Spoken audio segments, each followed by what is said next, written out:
Hello, I'm Valentin Mandace from Historic Houses of Romania, Case de Epoca, and today I would like to present you a very interesting church. It's the Rabid People's Church, as you see it here. It's somewhere north of Bucharest, about 30 miles north of Bucharest, on the area nearly on the shores of the Snagov Lake, famous for Bucharest for its nautical sports. There and many historic monuments, among them the Snagov Monastery, where Vlad the Impaler is reputed to be buried. Why is this small church? It's a village church with a terrifying name, Rabid People's Church, the Church of Rabid People, is interesting. It's because of its architecture. You are here on an architectural history site, and I'm dealing with this subject and how the history of architecture unfolds in Romania and Southeast Europe. And this is an absolutely wonderful example, an architectural gem in which we can trace many currents of evolution in this area of Europe. Southeast Europe is an area of interference, and we will see how it translates into this church. First, let's do a bit of more precise geographic location and environment for you to have an idea how this church got about. As I said, it's somewhere in the environs of Bucharest, about 30 miles north of Bucharest. This is the Google map. Bucharest is here, Silistea Snagovului is over here. So it's about 30 miles. It's in the interfluvial, it's about the river system between the Argeș, this one over here, going into the Danube, and the Ialomița, another major river in the lower Danube prairie, which goes to the Danube on the other side.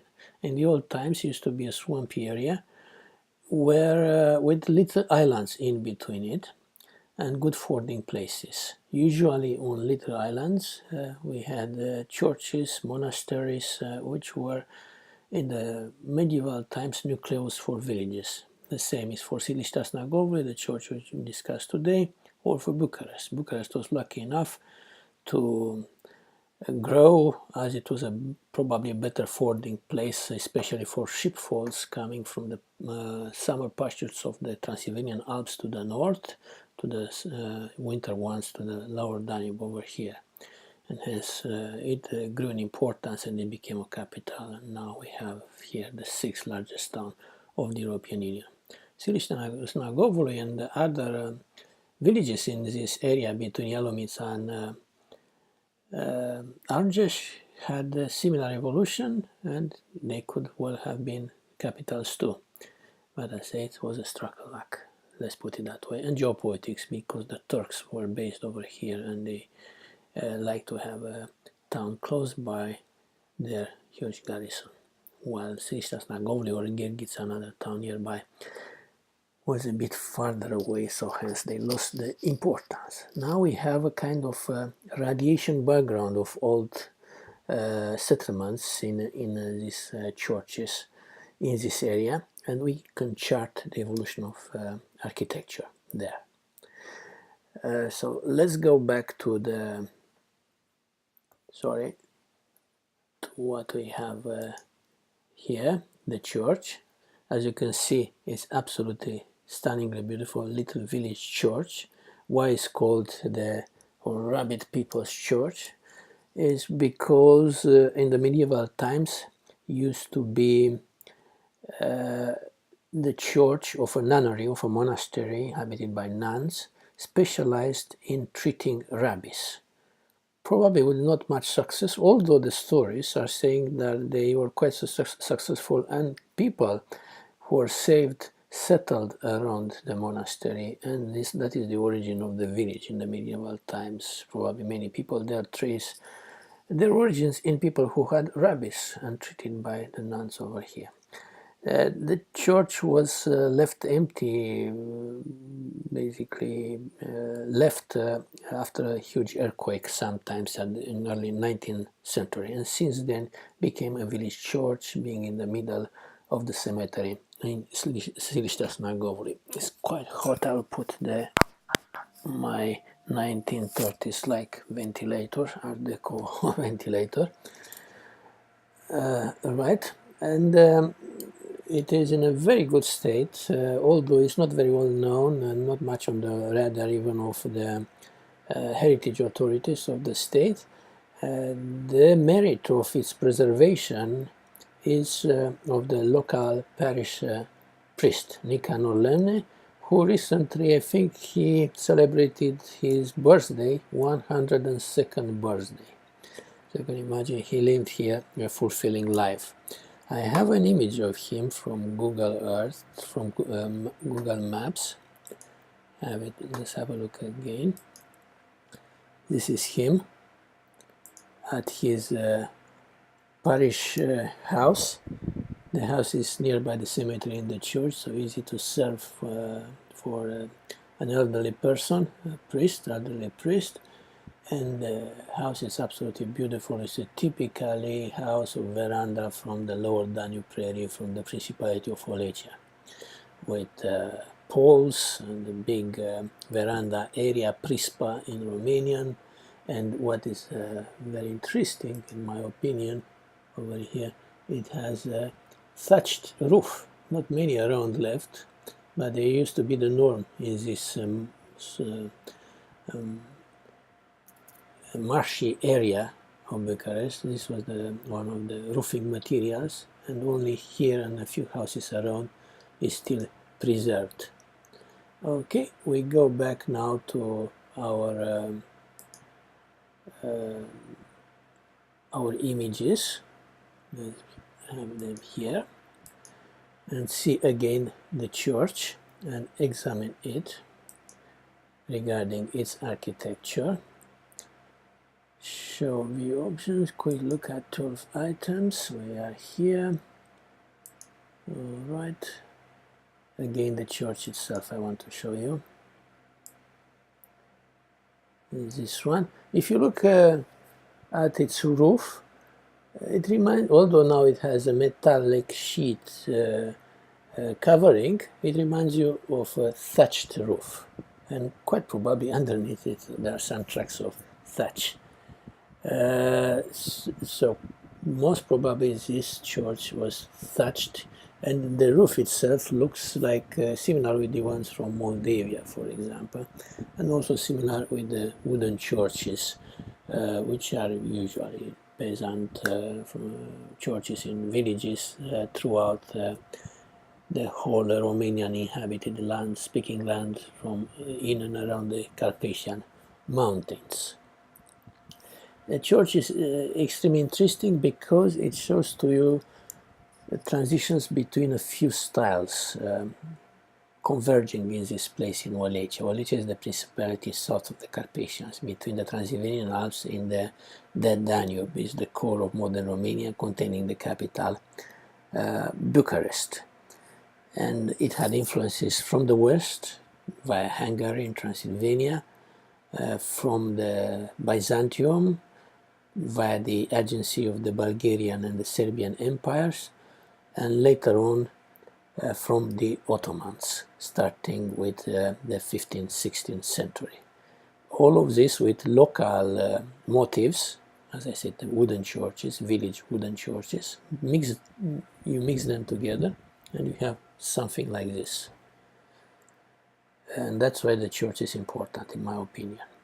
As we see, as you look at the church is basically a rendering of a wooden village church, which probably used to have its roof, thatched roof, or later on a more expensive roof would have been from wooden shingle, as we see in many village churches, wooden village churches, and some churches in northern Moldavia, the Bukovina ones. Also, as you can see over here, the roof eaves are very ample. They are having a dual purpose. One is to keep shade in the burning sun of the lower Danube prairie. Even today we have 38 degrees in the shade, so you can imagine it's terrible. And also we have in the winter heavy snowfalls. But another purpose is for protecting mural paintings. Many churches in the Middle Ages used to be painted on the outside. The only integral surviving examples of painted churches, medieval painted churches, are in northeastern Romania, in the province of Bucovina. And the purpose of them, apart from embellishing the church, was to teach the villagers, the people of those times of the Middle Ages, the biblical stories, the Bible. Most of the people obviously were illiterate.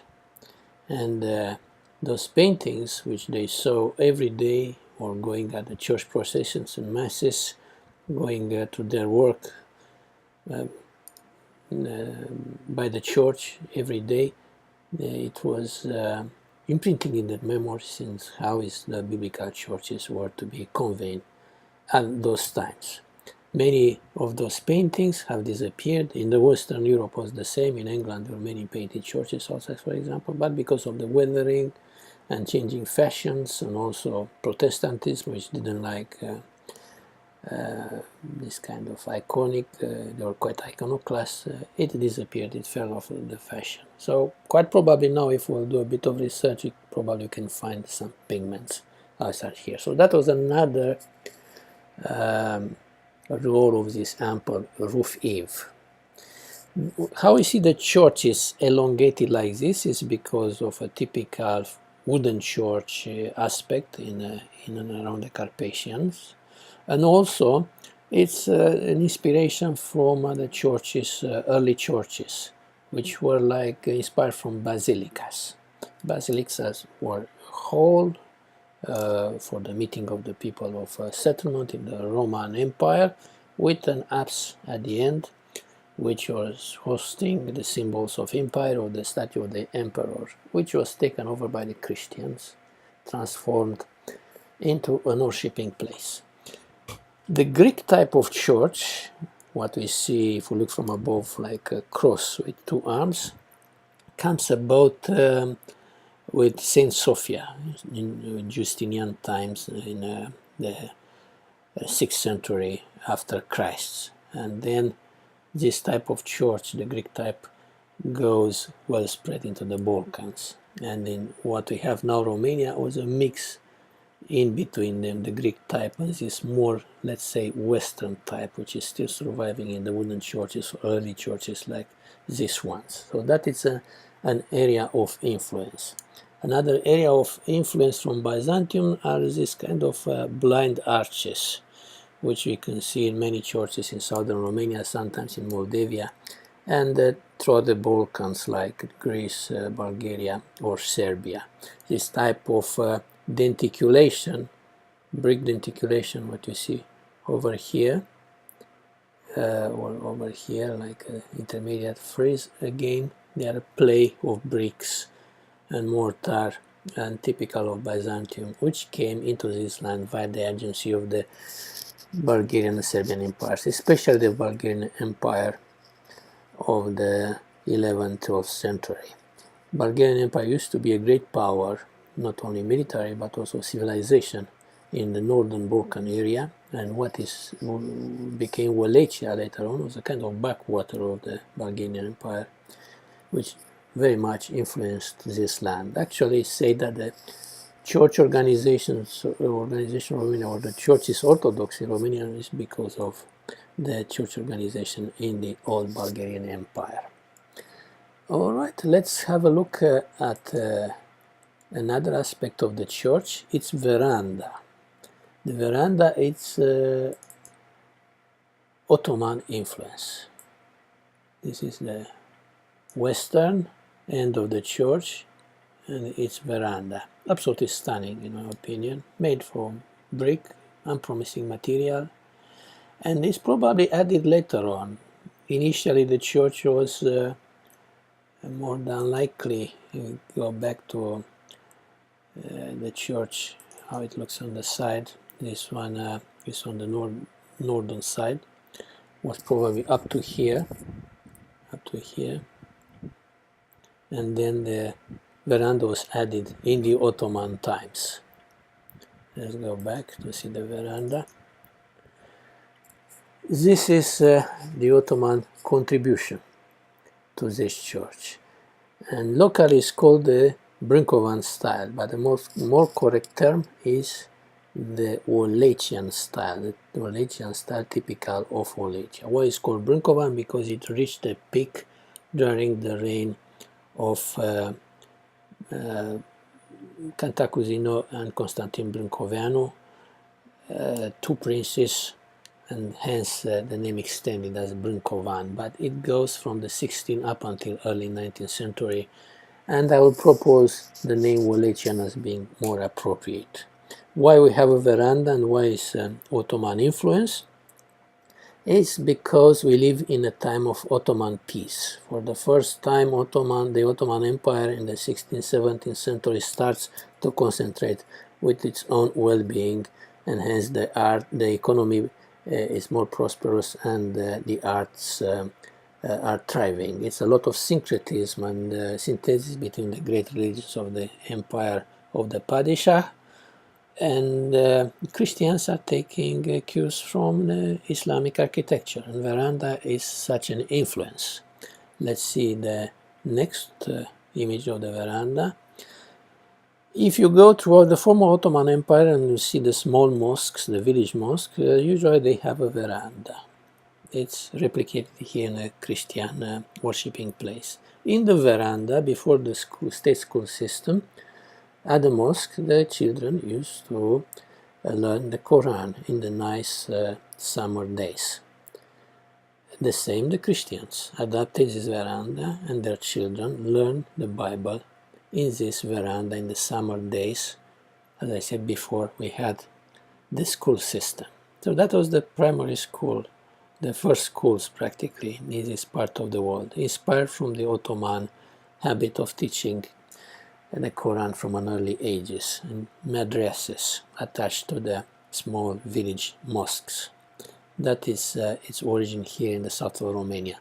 You will not find verandas in Moldavia, the other principality which is a bit farther away from the core of the Ottoman Empire, or Transylvania, or if you find them, they are just exceptions, or probably they were added much later as an influence from the south.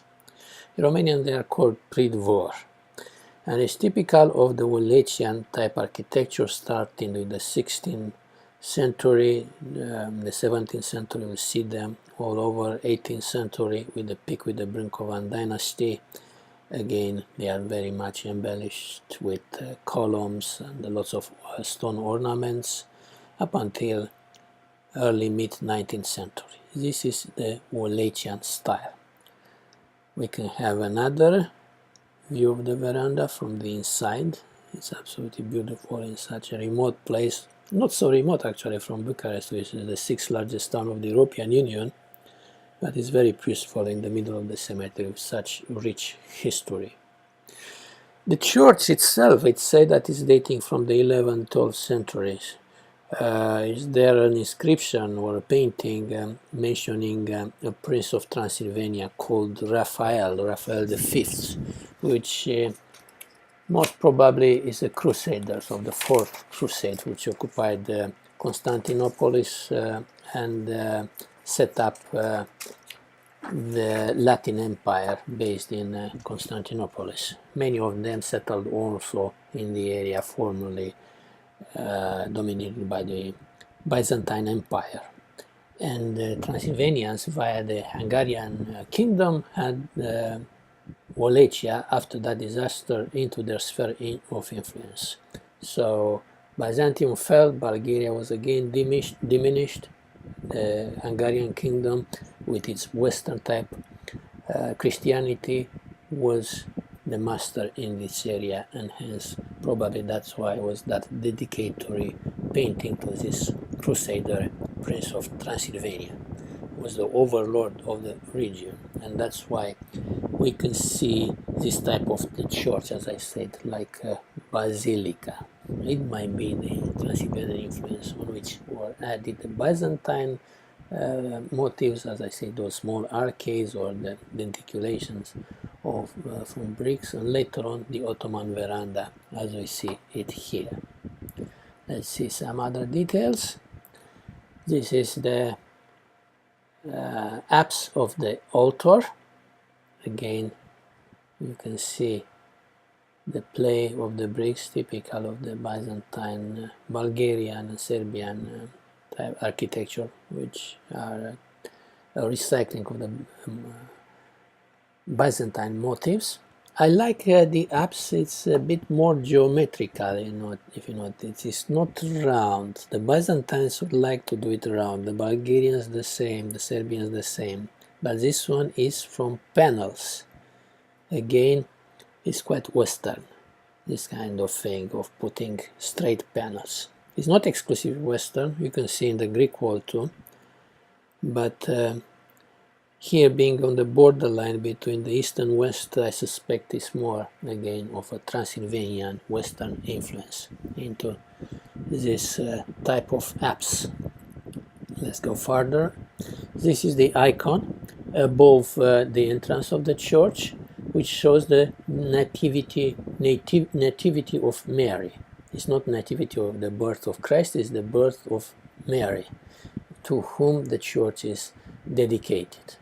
And it has this name of Rabid People's Church, as I explained to you, because of that nunnery specialized in treating people affected by rabies in the Middle Ages. But technically, from a church point of view, the church is dedicated to the Nativity of Mary.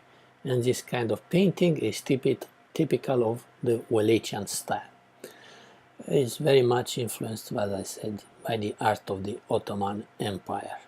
You have just to substitute this kind of colored bricks with ceramic, with majolica, and you have like a play of ceramic plates in a mosque, for example. But this is a village church with this kind of lively painting. The entrance of the church, this is the doorway, made from oak planks with iron nails, and here is the Nativity of Mary, and I understand it used to have a dedicatory inscription here, which was erased sometimes in the 17th century. The powers to be at that time wanted to erase the memory of their precedent princes, or local notables, being a big enmity between them. I understand that even a murder took place into the church in that time, but it's not precisely documented, so I'm not going into this kind of details. But nevertheless, it's interesting. We are here in the frontier area, and always has been unstable. Even nowadays, we can have a coup d'etat in Romania. Crimea is nearby, occupied by the Russians, and many other things can happen over the night. Another image, the entrance itself. It's a modest entrance, but it's a kind of echo of the Middle Ages. It tries to emulate the big churches, cathedrals of the Bulgarian Empire of the Byzantium. It might be the wooden doorway itself could be a few hundred years old, or at least 100 years. I understand that it used to have another doorway which now is kept at the National Museum of Art in Bucharest. I haven't yet located it, but I'm very curious to find it. And one with carved wood, typically of the Wallachian style, church doorways. This is on the side, again the northern side. We have here crosses. These are crosses made from limestone, brought from a nearby hill about 40-60 kilometers away, Istrița hill. That's hence is called Istrița stone, which are most of the village cemetery crosses in this part of Romania, in southeast Romania, in the lower Danube prairie. the stone which is not used anymore, but is very evocative and very picturesque. We'll see a stone church, a cross, cemetery cross from about 200 years ago, a bit later on. An image from the inside. When I visited the church in mid-July, I managed to find a small side window open, and I was able to take a photograph from the outside. This is the altar screen, which is a kind of brick altar screen. You know that in all Orthodox churches you have an icon screen before the altar area, the holy area, and in this case was probably made from wood with bricks and later on painted. And over here different biblical scenes in this kind of Wallachian style painting. It's a bit like early Italian Renaissance, a bit of less trained Giotto in this instance, but the paintings probably they date from the 17th, 18th century. That's a provincial type of painting, which it has its origin into the Byzantine style via the agency of the Bulgarian and Serbian Empire, as I mentioned. Again, the church on the side, I've seen it already, and this is one of these glorious crosses, cemetery crosses, which you'll find them all over southeastern Romania. It's a pity that they are not used anymore. The stone is there, the hill, Istitsa hill, is huge. It's about 20 kilometers long and 15 kilometers wide, so the entire planet can have its crosses carved there, and they are very evocative for this part of Romania and Europe. You can see a bit of syncretism here. This motif in the middle is a solar motif, Apollo basically, together with the cross of Christ. And that is the belief of the Romanian peasants. It's a kind of syncretism between the pagan traditions, this worshipping the sun god and the new god Christ. Yes, they are put together. It's exactly like the Irish, the Celtic crosses. The Celtic crosses are having this solar symbol outside, something like that. And quite often you find them, that solar symbol outside the cross area itself on Romanian crosses, again in northern Romania in Maramureș, which are nearly identical with the Celtic Irish one. It shows to you the ethnic background of this population, which for Europe is very old. The same like in Ireland, it can trace its origins upon thousands of years ago, since Indo-Europeans came into the area of Europe from northern India and Central Europe, and peoples like Romanians or Irish are inheriting this tradition, being in the same place for many thousand years. Another view of the village church, Rabid People's Church, seen from outside the fence and the cemetery around it. Absolutely lovely, beautiful church. You can trace this history, architectural history of southern Romania, which again is good to know about its origin because it influenced the Neo-Romanian style, the national style of the modern era, the Brancovan style, which you can see here having its first green shots. And the church was kept thanks to the effort of this guy, Nicanor Lemne, is his name, the priest, who is still active. He is 102 years old, and I can imagine that architectural gem gave him lots of joy and joie de vivre, to live and to protect it and to bring it, to give it to us as an asset for the entire community here in Southeast Romania, Southeast Europe.